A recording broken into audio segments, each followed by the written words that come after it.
a very large place, and our planet isn't the only planet out there. We have lots of neighboring planets in our solar system, but we're not sure on how many planets are in our solar system. Are there 8 or are there 9? It all depends on if you include Pluto. Pluto isn't alone, which causes it to be considered not a planet, considered to be a dwarf planet, because the way that we consider planets, it fails only one of the things, which is that the planets that are around, the stuff that's around it, is close enough to the same size as Pluto that it can't be considered a planet. So we consider it a dwarf planet. And the system that's in is called the Kuiper belt. And Pluto also has moons, which is one of the reasons I think it should be considered a planet. Unlike any of the other objects out there, Pluto has a wispy but enormous atmosphere composed of nitrogen. That was by Corey Powell, which I believe is to be a good source because he worked at the magazine company Discovery for over 5 years. We're going to move on to the next topic. Pluto is large. A recent exploration has taught us it has a larger diameter than we originally thought, that its atmosphere is extremely large, and that it has large land masses, large mountains, and large frozen oceans and ice caps.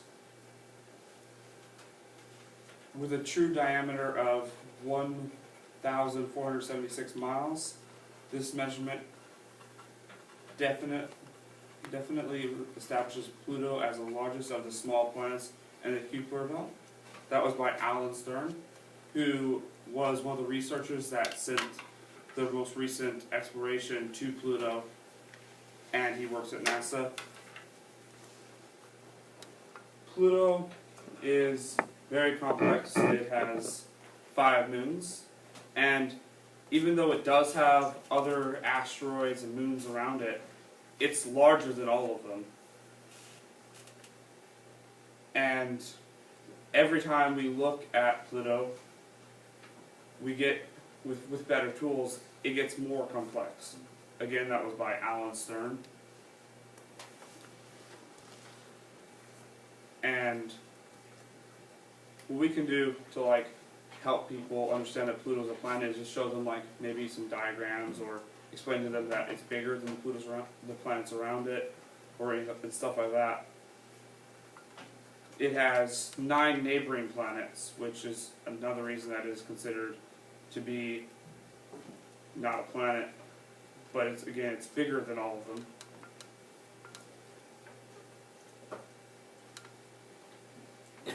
The Pluto system is complex, and it is considered a dwarf planet, but I believe it should be considered a regular planet, even though, because we found it before we found other planets, so I think it should be considered a dwarf, and it can be considered a regular planet. Okay, thank you very much. Let's give him a round of applause. All right, now Jared, if you'd stay put there, I think we might have a few questions for you. What about what planet right next to it? What's called Eros? Charm.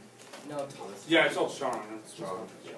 it's equal in size and very close in space distance. What do you think about that?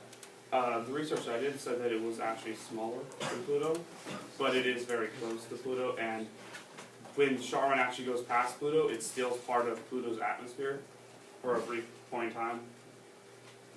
Jonathan, did you have a question?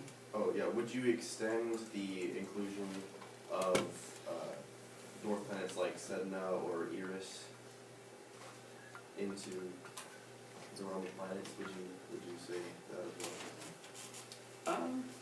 I'm not sure. I mean, since Pluto is larger than them, that's the only problem that Pluto has actually. It's not the biggest thing, but it is the biggest thing. It's just all together, so for the planet to be a planet, everything around it has to, it takes a lot, they take into consideration of everything that's around it. and they kind of put the mass of all that together. And if the planet's not bigger than that, can't be considered a planet. Like Earth has cleared out, like there's nothing else around Earth except for the moon and asteroids and stuff like that. But so since Earth is the biggest thing around the area, it's considered a planet. Maddie? So, like, why did they once consider Pluto a planet and now they don't? They considered Pluto a planet first because when we like first looked up there, we could barely tell anything about Pluto, but we could tell it was there. But we couldn't tell that anything else was there. The only thing we could even see from like when we saw Pluto was the color. So that's why they first considered Pluto a planet, because we didn't know there was anything else out there. Sure?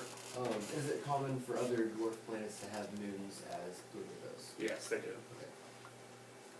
Christoph? There were planets, that were discovered behind Jupiter, and it was essentially the same case as Pluto. This was about 200 years ago. And then they just kept finding more and more and more, as they do around Pluto. And then it turned out to be the asteroid belt that's around Saturn. Do you believe that could be possible with Pluto? That there would be another roughly sized planet like Saturn that we just haven't seen yet? Possibly, yeah. Anything else? Oh, yeah, so does what we call it really matter, like, if it's a dwarf planet or a planet? No. It's still that, it's still what it It's is. still there. Yeah. Alright. Does it take the longest to rotate the sun? Yes. I mean, it would take longer than the Earth. By the time, like, so when we first saw Pluto, by the time that when we considered a planet, and by the time that we stopped considering a planet, it hadn't, like, done a full, like, revolution around the sun yet. Caroline? So what would change, like, if it was to be considered a planet, like, basically just, like, its title? Yeah, it's tidal. Is there something else that it can be considered besides a planet or not a planet? Well, it's considered a dwarf planet right now. All right, let's give them a round of applause. Thank you very much, Jerry. Thank you. All right, be ready, 3 people tomorrow. Have a good day. You may go. Actually, no, you can't go quite yet. You got about 2 more minutes. This is great. Yes. It's like the question part? No, it's like 5-7 minutes. Okay. It does come. Good point.